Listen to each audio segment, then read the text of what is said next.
Hello and welcome, my friends. My name is Faye, and this is where I sit down with my friend Adam to talk about, well, spooky stuff. So let me ask you, do you believe in ghosts, hauntings, paranormal shenanigans? I don't, but I love hearing about all of it, and honestly, I'd love to be wrong.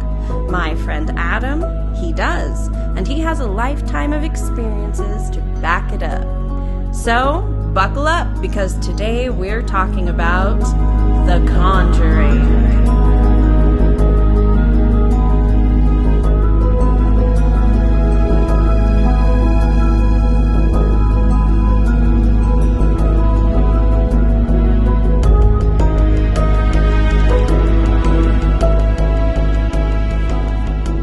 Alright, so we want to get started talking about The Conjuring. Now, this story was made into a movie. So we have the movie version and then the real event that it was based on. So we're going to go ahead and get started with that.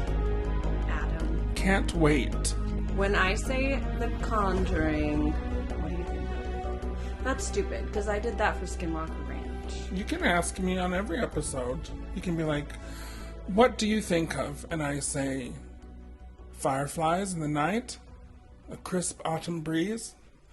That's what you think World of peace. The Conjuring? No! That's what that It just brings depends on you. what you ask me. What I'm getting at, Faye, is the answer, it just depends on what you ask me. So it's always a new journey and a new dawn, regardless. Thank you. Gotcha. Okay, so a little background on the movie before we jump in. The producer had actually tried for like 14 years to get this movie made. Oh. And it was pretty cool because the writers actually interviewed Lorraine Warren, who we'll talk about a little bit. But they interviewed her a lot of times over the phone to just clarify details. So That kind of reminds me of Mary Poppins, when Walt Disney was trying to get P.L. Travers to make the movie. And she was mad about He the chased penguins. after her for like how long? 30 years? A long time. Many, many She years. did not want that to be a movie. She was not having it, girl. Did she walk out of the theater? She did. She walked out. Yeah. Because she specifically said no cartoons. No cartoon. No animation. No cartoon penguins. That's not even an accent. Well, I digress, girl. I just get really angry when it comes to Disney merch. So, what's going on about this Conjuring? Yeah, I want to start at the very beginning with the Perron family. Yes. What can you tell me about them? Well, the Conjuring film is based off of the Perron family and their experience over 10 years. I don't think people realize they were dealing with this activity for 10 years in this farmhouse. So Carolyn saw an ad for the farm in the newspaper, and she went in and looked at that farm without her husband, and she wrote a check and said, sold, we'll take it. Strong, independent woman. Get an independent woman. She had a feeling, I guess. She just had a magical feeling about this house and that it was going to be a really good new beginning for her family because, it was all the space they wanted, and it finally, I think they were having problems in their marriage as well, and this was like a good new beginning for them. Yeah, because the farm was huge. Yeah, right? It's like on 20 acres, maybe something like that, 20 to 40 acres. When I went there, I got lost for sure in the back, so I don't know how far it went. Yeah, I think I remember reading that it was like 2 acres where the house and the yard was. And then on top of that, there were acres of like undeveloped foresty areas, right? Yes, there are forest areas, there was a creek, and pretty cemetery. secluded. There was a cemetery. There was on a the cemetery, property. yeah, on the property. This whole story centers gosh. around someone buried in that cemetery. Some say she was a witch. I love a good witch. And this woman in the cemetery is a big part of the haunting in the house that happened to these children especially. So I'm getting ahead of myself. Don't you just feel so bad that this is like their dream, right? New beginning. They wanted this so badly, and then go and show up and have it be horrific the entire time. Because all the haunting started pretty much immediately, right? Oh, the first haunting happened before they even moved in. I remember hearing the daughter. She gave an interview recently where she was moving boxes in with her mom and her sisters, and she walked into the back of that house and walked through the dining area by the fireplace, and then back through the kitchen. She was dropping her box down, and she turns and sees a man standing in the stairway. And she says, "Hello, sir," and continues on her way. And then she asked her mother, "Who's that man in the kitchen?" And she said, "There's no other man. I mean, there's the owner that was helping in the front room, and she saw him, but there was another man standing in the kitchen." Well, every other sister that came in and brought boxes continued to see this man standing in the kitchen who was not there. Finally, the mom walked in, and right as the mom was walking in, the oldest daughter, I believe, was seeing the man, and then he just faded away like a photograph.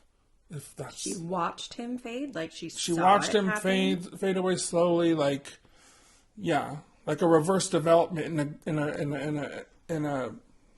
Oh, do people develop film still? No, that's not a thing. I'm sure there are people who do.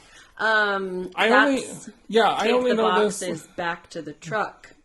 Take the box. There. Yeah, that's when we get those boxes, put them back in the car, and we take our butts back over to Boston or somewhere. Oh my gosh. It's a big carbon city. So one of my favorite things, because man, is it creepy. So the old man had something to say to the father when, like, as he's leaving. He's like, because he was moving out the same time the family was moving in. Yeah, he was moving in. That's what I was saying, because the kids thought they were seeing someone helping the owner, this other man. But no, he was by himself. And yes, he did tell the father a piece of advice before he left. And do you want to tell him? It was, don't turn the lights off. Mm-hmm. Like, if you care about your family, leave the lights on at night. Yeah, he was also approached by a neighbor saying the same thing. We were told to just never turn your lights out in this house at night if you're going to live here. That would be enough for me, just because I've seen plenty in my day. I'd be like, we're good. Well, even, like, as someone who hasn't ever seen anything, and, like, you know, I don't know what's going on with everyone, but having someone say that is enough to just be like, something is happening, right? You don't know. Yeah. Maybe the old man's a serial killer. Like, what's going on? I have no idea. I mean, this is not a Motel 6. I don't want them to leave the light on for me. Plus, that gets it gets expensive after a while. No, yeah, that is a very foreboding thing to hear as you're getting your keys to your dream house. Yeah. Okay, and now I did say, you know, you just turn around and pack up. But one of the reasons, and I feel like a lot of people, when they're dealing with hauntings, when they think that something is going on that's creepy in their house, everyone always says, just move. They should just leave. But in reality, it's a lot harder to pick up and move. Oh, especially when you put every last cent that you own into this house. Exactly. This family did not have a lot of money, and they got this place for such a good deal. There's no way they could have financially been able to go anywhere. The family consisted of who? It was the father, mother, and then how many kids did they have? They had 5 daughters. 5 daughters. Yeah, so they had Andrea, the oldest, Nancy, Christine, Cindy, and April. Cute. Mm-hmm. Adorable. Yeah, that's a big family to be moving out there. That's a lot of girls in a house. And let me tell you, the house isn't that big. So, that bathroom's ditch. And there's just one. So. Well, because you've been there. Right? I've used the bathroom, and I'll tell you what, it was kind of a charming bathroom for being in a demon house. I did a freaking YouTube short in the toilet, just going, not on the toilet, but standing by it, going like, hey guys, like, look at this. It looks like a Cracker Barrel in here. I love it. It's kind of cute. But then they told me a story of how, like, if you look in the mirror, there's 2 mirrors opposite of each other, and you will see demons if you take pictures in the mirror. Mm-hmm. And I did. So did you find I didn't see a demon, but I digress again, you guys. No, it's great. I love it. So I wanted to talk about Caroline, she moved in. This was like her dream. And then pretty much immediately she started feeling depressed for really no reason. Many people talk about this when they're talking about possession. They start off by saying that they go to a new place or they have a new situation and they start getting deeply depressed with sadness that doesn't feel like it belongs to them. And I've felt this. And that's kind of in the paranormal field what we call oppression. And that's, this spirit or whatever this entity is, it's trying to attach itself to you and you don't even notice. And it can go over days and weeks and months. And then that's when you start going into the territory of possession. And that's when things can get really scary. And it started to head that way for Carolyn, unfortunately. And pretty much immediately. It happened really quickly. So this is a quote from her that I found, and it just breaks my heart. She said, "That house, we had much happiness, but we had horrible things happen too. Logic tells you that something that is immaterial, that is a shadow, that is a wind that passes by you and lifts your hair, cannot really hurt you. I still feel threatened. I feel threatened." That's terribly sad, and I also wanted to point out that right after moving in, their dog died of self-inflicted harm and their cat ran away. It was definitely not the fresh start that they had hoped for. So again, for over the next 9 years, the Perron family learned that the veil between the physical and the paranormal world did not exist. I mean, they had doors slamming, beds shook, once in a while apparitions would appear. They were physically harmed by spirits who wanted to make themselves known. The youngest daughter, April, started having conversations with a little boy that was a ghost named Oliver. Now, I know when I went and investigated the house, I used a spirit box and the word Oliver did come up for me a few times, and I had no idea the connection until later. And she never told anyone until after a long time because he was like her little secret best friend. Yes. And people just kind of thought she made him up if she ever talked about him in passing, but she never told anyone how real he was and what exactly was going on. That was true. And then also April, I believe April was the one that would like to draw. And she would always draw this woman. And when her mom would ask her who this woman was, she called her the bent neck lady. And I mean, that's straight out of that television show, The Haunting of Hill House on Netflix. There's a bent neck lady. But this kid was seeing a woman with a bent neck, which we later find out does have a very big significance because the girls are also seeing a woman at night upstairs in their bedroom, kissing them in bed, going to each of the beds, kissing them goodnight. Like tucking them in. This, whatever the spirit of this bent neck woman, she loved the daughters, hated Carolyn. And they believe this spirit is who attacked Carolyn and caused the need for the Warrens to arrive because later we will find out as well that a woman did live in the barn next to this house. And she did hang herself in the barn. And so maybe the girl was seeing her as she was found in the barn next door.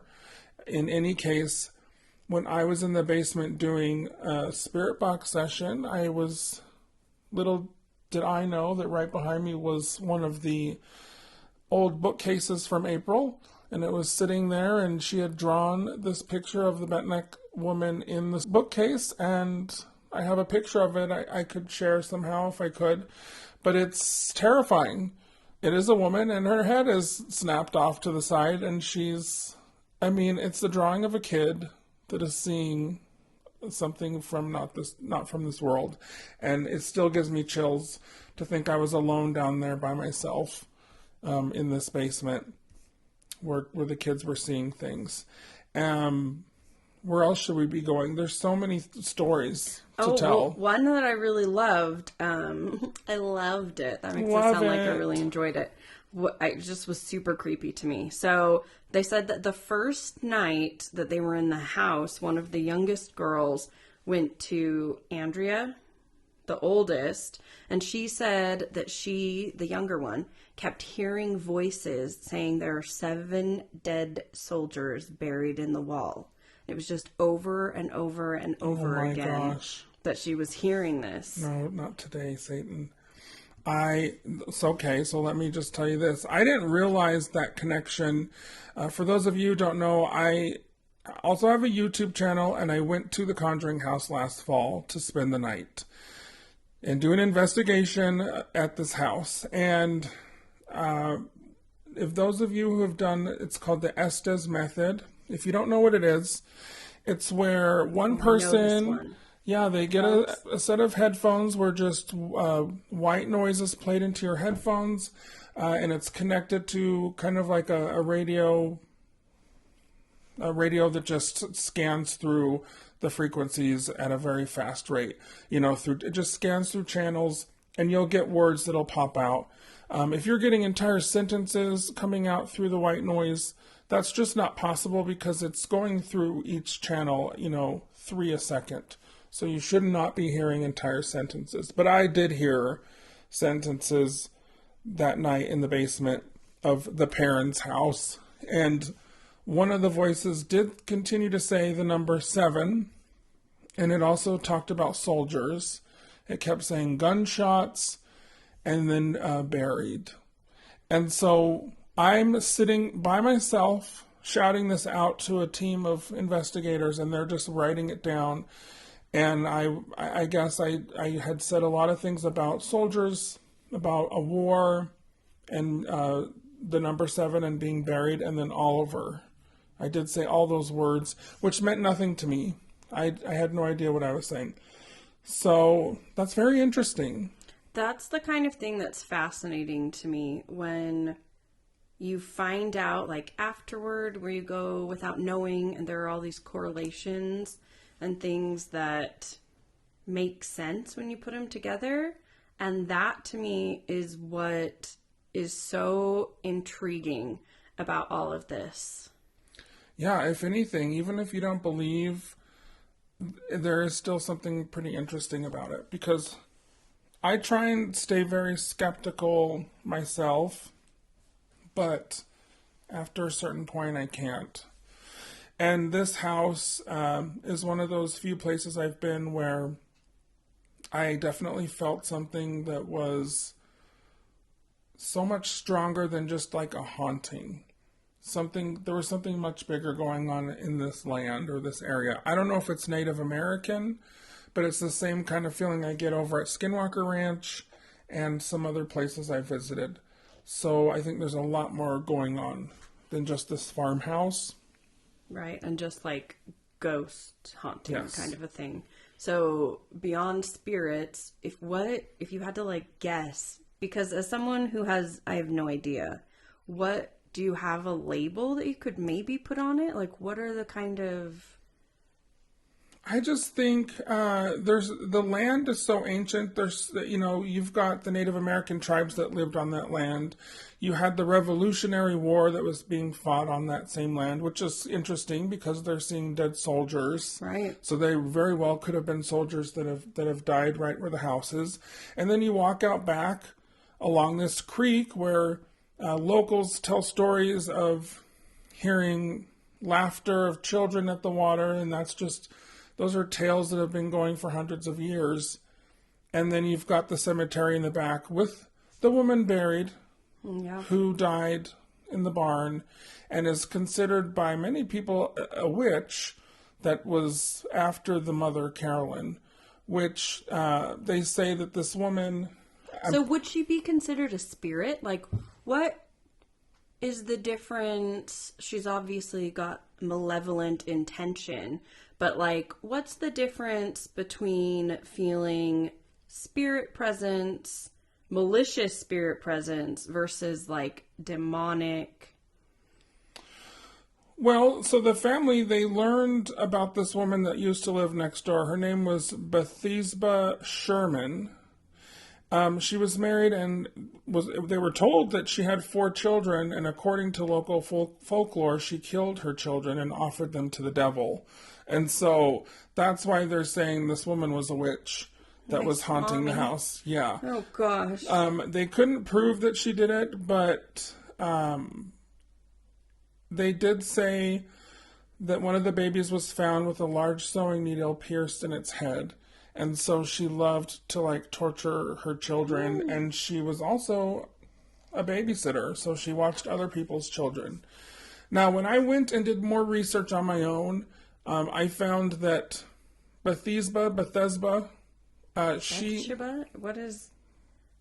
and I could be saying her name completely wrong. I'm so sorry. But people have always mentioned that name, and then they attach it to like a demon or a witch that attacked this poor family. But I don't buy it. I think that, first of all, the woman died in her late 80s. So that does not bode with the stories of her murdering her children, because she wouldn't have had any that were children aged at that time. And she was completely single, is what I was also told, and her husband had died and she was alone, and so she hanged herself in that barn to just be done with it. Oh, wow. So that doesn't make any sense for the stories of her being a witch and wanting to get these children. Now, did she love children in her life? Some people say she was a great lady. So all I know is she's buried behind the house, and the children saw a woman at night trying to tuck them in, and was always pretty sweet with them. Other than the fact that that's creepy. So, I mean, super creepy, right? I don't think I'd sign up for that. That's not the kind of nanny I'd be interested in. No thanks. But so she was sweet. So do they think that it was her possibly tucking the girls in and another thing? Oh, there's multiple things. That's when we get into the territory of, like, portals. And I think this house is a portal. So you're asking me what I think it is. Yeah. And that's what I think it is. I think the house is a portal. And there's something about the upstairs specifically. And it's in the exact room where the girls slept. And I didn't know the house's layout when I went to this home. I'd never seen any pictures of the real Conjuring House. Because when I see stuff in Hollywood, I try and just... think of it as entertainment. Yeah, it's just entertainment. Of course, it's all going to be super over-dramatized, and the movie was super over-dramatized, but it had to have come from somewhere. Right. Like, there had to have been something. I heard, actually, some of the girls had said that they actually couldn't put a lot of the real stuff that happened into the movie, right? They took pieces of it, and they definitely made it entertainment. But they said that, like, some of the real stuff that was actually going on couldn't even be put into the movie because...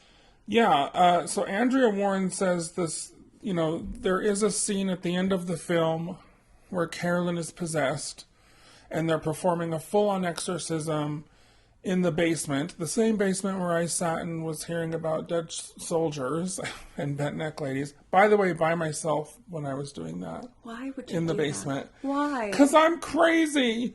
But I just have to know sometimes, and it was a very scary experience. But anyway, Andrea speaks of this real life experience that this exorcism was based off of.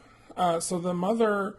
I don't think she ever had a full-on exorcism by Ed and Lorraine Warren, but she was starting to become possessed, and she was in the middle front entry room where they first walked in that first day, and she saw the man kind of standing in the doorway.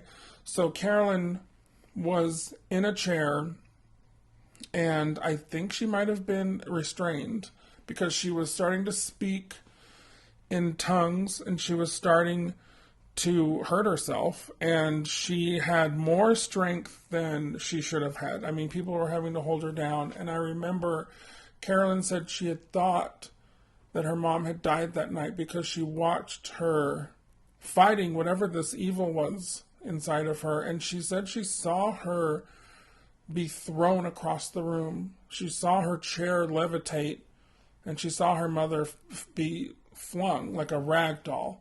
And she hit a wall, and it was at that point Andrea thought she watched her mom die right in front of her, and she was terrified. And she says that is the scariest moment of the house.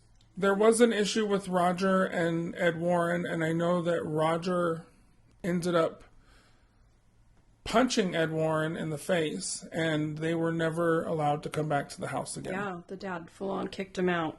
Because according to him, Ed and Lorraine Warren wanted to continue pulling this evil entity out of his wife, and he was afraid for her soul and her life, and it was almost like they were trying to just get more out of it for their research purposes rather than looking out for her right as a human. I know that they've said too that it wasn't that when the Warrens were brought in, everything escalated so quickly that it got so much worse.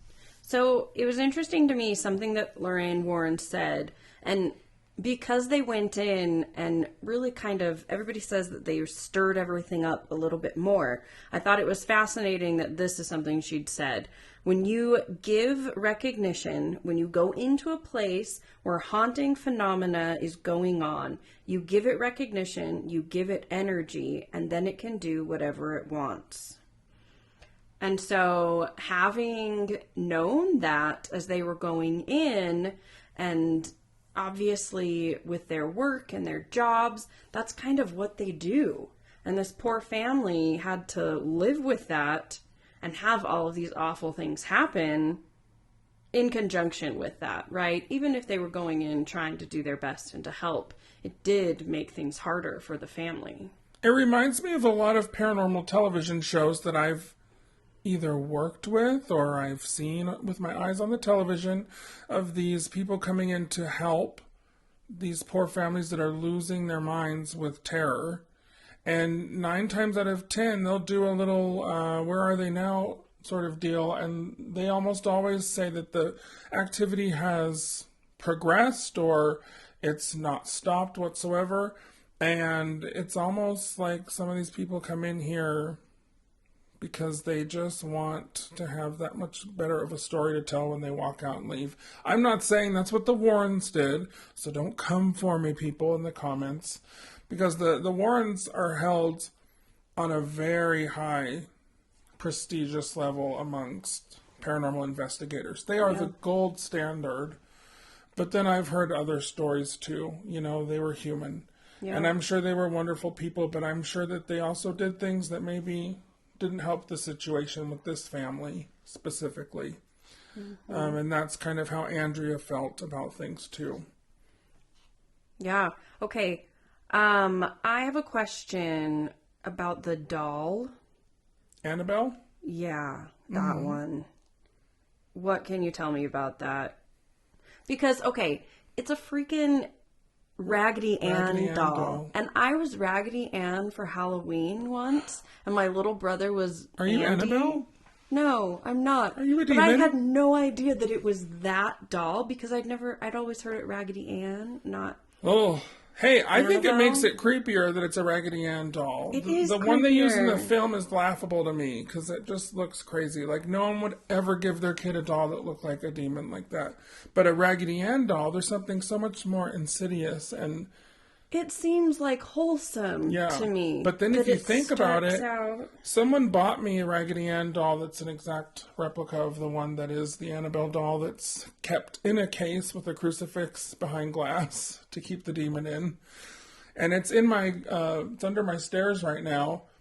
But there's something about those big black eyes that have no pupils. It's kind of terrifying if you think about that's what Annabelle was. And I always loved them, and now it is forever ruined for me. Yeah, the Annabelle doll, I mean, the Conjuring House has an exact replica of the Annabelle doll, including the exact case that was blessed with holy water, and there's a crucifix inside. It's got the card of the devil nailed, the tarot card of the devil nailed, I think, upside down in front of the glass. But this wasn't something that, like, the girls had. Like, what is the story? Annabelle's a totally different case from Ed and Lorraine Warren. Is it really? Has nothing to do with the Conjuring House. But I was going to say the Conjuring House now, it's an Airbnb, and it's an attraction that people can come hang out and play at. And so they've got some artifacts that are replicas of Ed and Lorraine Warren's. But they had nothing to do with this case. So it's a different story. Yeah, we can save that for another day. But it's in the house currently. the replica. The replica is, yes. The real doll is in Ed and Lorraine's museum. They have an entire basement in their house filled with cursed and possessed objects that they have taken from people in cases to help save them. And so they all are housed in their house. So right now, I know that their foundation, because Lorraine just died the other day, the people in charge of their foundation are trying to work on getting that museum opened back up. So maybe we can look at it someday. Or not. I mean, I will. But yeah, there are some crazy objects in their basement that they have. But the Conjuring House, they didn't need an Annabelle doll to add on top of all the other stuff. I mean, They already got a lot going on. Yeah, I mean, I was told that a lot of the things that happened were just absolutely nuts. And something... Caroline would just be sitting on the couch and she would just feel like someone hitting her, and she would turn and she would just be bleeding everywhere out of her leg. Roger would be hit in the head, just standing. A lot of physical altercations, but it was mainly focused on Carolyn, like physically hitting her, slapping her, throwing her across the room by unseen hands. And the kids were mainly just getting tucked in at night by the spirit of a woman. So there's so many mixed theories that there was a witch involved. There was something. I mean, this was the farmhouse was built in the 1700s. So it was from around the time where people were still getting persecuted for witchcraft, especially out there in Rhode Island, Connecticut, Massachusetts area. So there's so many multiple things that could have happened on the property. So Caroline said that one time she smelled burning in her bedroom and woke up with a woman at her bed, and she said, "Next time we meet, ye two be dead." Oh! Which is not that's right. terrifying. Isn't that horrifying? Just the image of that is the stuff of nightmares. Good old Bethesda. Bathsheba? Bathsheba? I don't know. Bathsheba. Somebody Bathsheba. I think that's it. That sounds more like it, because that's how they say it in the movie, I think. We got there, guys. Girl, we gotta get your name right if we're gonna say it. But they don't know, right? We don't know where that came from. But I also thought it was fascinating that she started speaking in, like, Old English. Yeah. She started using phrasing that made no sense, that nobody uses anymore. As people do when they start to become possessed. But I don't want people thinking that this is a story of possession. This is a case that went on from, January of 1971 clear till 1980. This family was visited for years by multiple spirits and energies. And, Ed and Lorraine Warren were just there for just a tiny amount of time in this whole ordeal. It was right at the beginning. Yeah, so when people think of The Conjuring, they immediately go to this super dark, demonic place with witchcraft, and I think it was a lot more nuanced than that. Right, because Caroline had a terrible, terrible experience, and it was incredibly painful and scary for her, but some of the girls didn't have those experiences. Obviously, they saw things that probably scared them, but, I mean, a lot of them felt sad when they ended up leaving. In fact, the youngest sister, April, she said that when she moved out of the farmhouse, we wondered if the spirits would travel with us. My sister, Cindy, said, no, they're trapped here. If they could have gone with us when we left, they would have, because they loved us. And the feeling was mutual for the most part. By the time we left the farm, it felt like we were leaving our extended family behind. For some of us, it was a relief. But for others, it was a heartbreaking loss. So that's how you can see there were some very different experiences going on in this house. Yeah, absolutely. So bringing it back around to that movie that was made, this is something Caroline said when they tried to get her to be involved and to come to the movie premiere. She did not want to be there. And she said, I don't know if I'll even be willing to see the film. In fact, I doubt very much that I will be willing.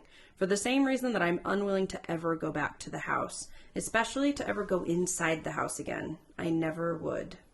And speaking of going back inside the house, I know Warner Brothers invited the Perron family to the set of the actual movie The Conjuring back when they were filming. Even Vera Farmiga reached out to Carolyn Perron to invite her out, but she was not having it. She refused to come to the set. I know that the kids did end up going on set, and they said that when they walked in there, something happened, and a gust of wind came blowing through the set. It was knocking over cameras, lights, everything in its path like a tornado. And they knew at that moment that this was the house saying something to them for the final time. Little did they know at the exact moment of this, their mother, Carolyn, was somehow pushed in her apartment and fell, and she broke her hip at the exact same time. So it was like Bethesda, Maryland saying, hey girl, I'm not done with you quite yet. I mean, it's kind of not a joke though, but that's just kind of crazy. Yeah. It's so funny how so many people can see the exact same experience and have different feelings on it. And that's what I encourage people who look into this story of The Conjuring to do, is make your own decision. There's so many different stories. There's so many contradicting stories. And all I can tell you is me as a person, when I physically went into that building that night, that I did feel things, and I even saw things that proved to me that there is something going on, whether or not it's this demonic entity. I'm going to have to say probably not, but there definitely is a haunting on the Conjuring House, the house on Round Top Hill as it's known. Hey. I've never heard that. Yeah, so there is a ton of misinformation about this story. So we did our best, and hopefully we got at least most of it right. But we loved talking to you about it today. Yeah, and if you would like to see my full investigation, go to my YouTube channel, The Paranormal Polynesian Travel, and check for the Conjuring House episode. It was a really, really cool experience to be able to stay there for 14 hours overnight and spend a night in the rooms where these things supposedly happened. So, I know I'm not going to sleep tonight. Are you going to sleep? Are you scared? I'm probably fine. You're probably fine. She's yawning over there.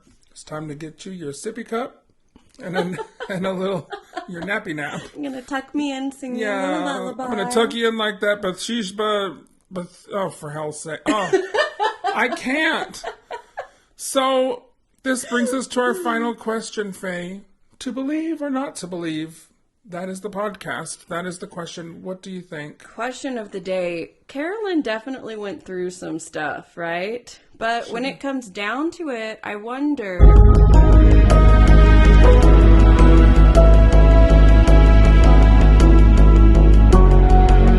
You've been listening to Believe... Wait.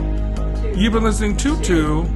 You've been listening to Believe or Not to Believe. That is the podcast.